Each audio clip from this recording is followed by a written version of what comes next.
Panginoong Diyos, pinupuri at pinasasalamatan ka namin sa iyong walang hanggang pagmamahal na siyang nagbubuklod sa amin bilang mag-anak.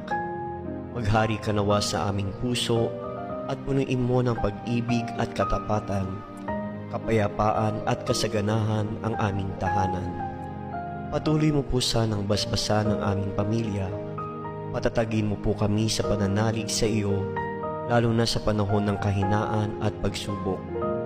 Ingapin mo po sana ang mga pamilya na ngayon ay nagdaranas ng matinding kahirapan at pagdurusa, nawawalan ng pag-asa at nagkakahiwalay dahil sa hindi pagkakaunawaan. Turuan mo po kaming laging magpasalamat sa biyaya ng buhay, pananampalataya at kaligtasan. Akayin mo po kami sa kabanalang handog mo upang maging mabuting halimbawa kami sa isa't isa.